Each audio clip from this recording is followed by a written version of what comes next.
Alright, this is my week 5 discussion post. So, starting with question 1, discuss anything that resonated with me in the chapters. What I really liked about this is the discussion of tier 3 behaviors in the chapter. My main thing that I have been dealing with in my classroom is not having the opportunity to see what a tier 3 behavior is. I personally think it would be a great benefit for me as a future teacher to have experience handling tier 3, but my classroom doesn't have any tier 3 students. And it's really helpful that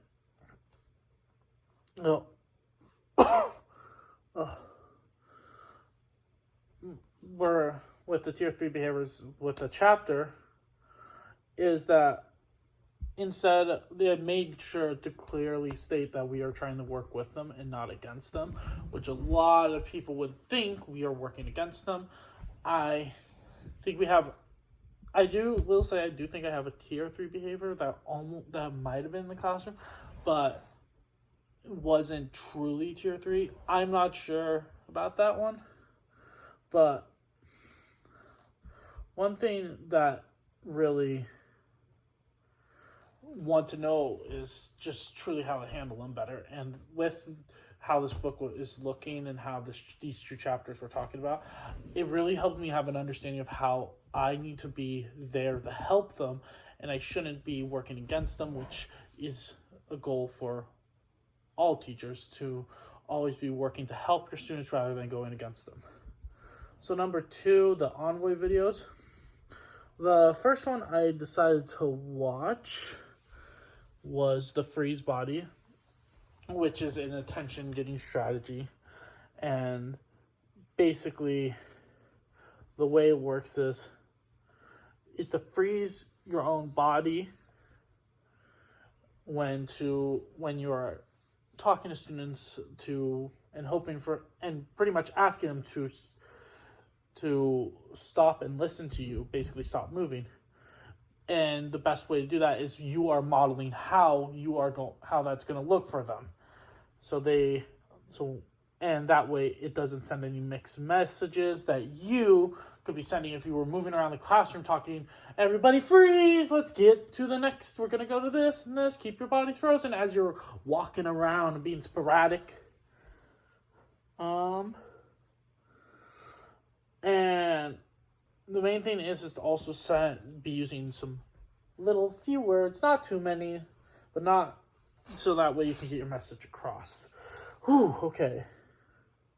And the strategy would be very helpful in my classroom because a lot of students like to get up and move. And if I am able to have them learn by me being frozen and then having them then saying freeze, or like, everybody listen, and they all look at me and they freeze, it'd be great. It'd be so helpful for my classroom, and I really need that. All right, another video I chose to watch was the off, neutral, on, which is added to the influence approach. A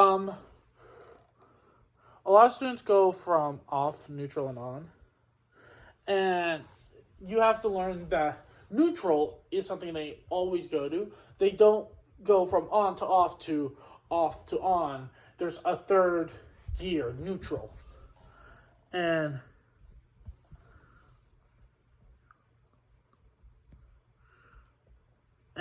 so you have to make sure to watch them. Basically, you need to... It's hard to explain this one, sorry. Basically, as a teacher, when you see them off or in neutral, you need to be there. You need to lean in. Help the student in a way, like have to get them turned back on. Because you don't want them to just be on task for a few minutes and then not be on task for the next few minutes. You need to have them consistent. So the best way is to lean in. I've used, I would believe, a similar strategy where when one of my students likes to be off or neutral, I just stood behind him and he did all the work super well. And once I left, after about 5 minutes, he was still working because I had him on and he could see me still. the best, and I kept on repeating this throughout the day, and the students gotten way better with their work than the next day when I was there. So the final video I watched was Two Choices video. It's a visual behavioral management strategy, and it's a really interesting one where us as a teacher would write two options on a piece of paper. And this could be, and it's a choice for the students to make. And these choices are to be able to read silently at their desk. Or no, that's not a good one. To be able to do their assignment at another desk or at their own desk. They can choose, but they have to do it silently. Make sure you put it clearly silently.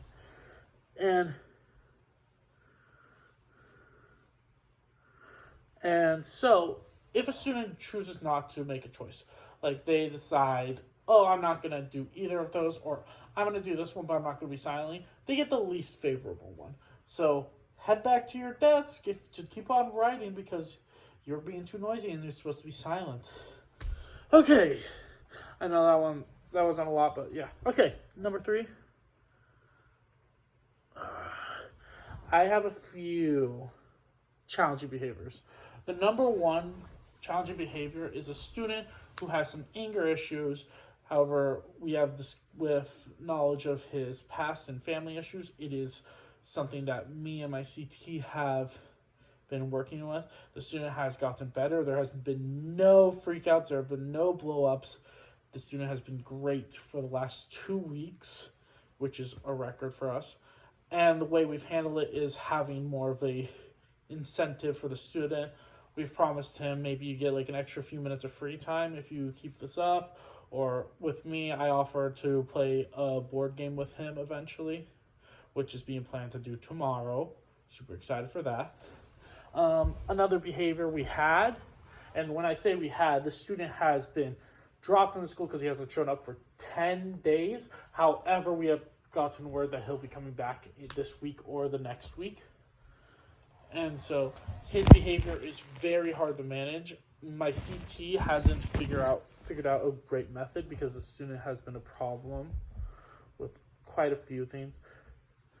And so one thing we do with the student, however, is we are constantly communicating with them and making sure they understand what they are doing wrong. Finally, we have one more student whose behavior is they think that they are higher than everyone else. They're superior. They're better than people. And so my CT has learned that the best way for the student to get the correct response for the student to be more respectful to teachers, staff, and even fellow classmates is to say, would you like me to communicate with your mother? Your mother has asked me to communicate with you if you're causing these problems. And at that point, the student will not even try and will go back to being very nice to everyone. Well, anyway, that is my week 5 discussion post. Oh wait. Alright, this. How do you plan to continue a positive mindset through your career? Alright, I'll answer this quickly. My positive mindset is really just, I want to make sure the kids are having fun. No matter what situation, I know for a fact that throughout my career, I'm going to have challenging students, I'm going to have easy moments. There's going to be a lot to it. But the one thing that will keep me going is that I know I'm doing a good job. Is to know that the kids respect me and love me. If the kids don't love me or don't respect me in a way, it will kill my motivation. But truly, I think with how I build relationships and how I establish them, this is something that will happen, and I should not worry. Okay, anyway, that was my week 5 discussion post. I hope you guys enjoyed. I'll talk to you guys next week.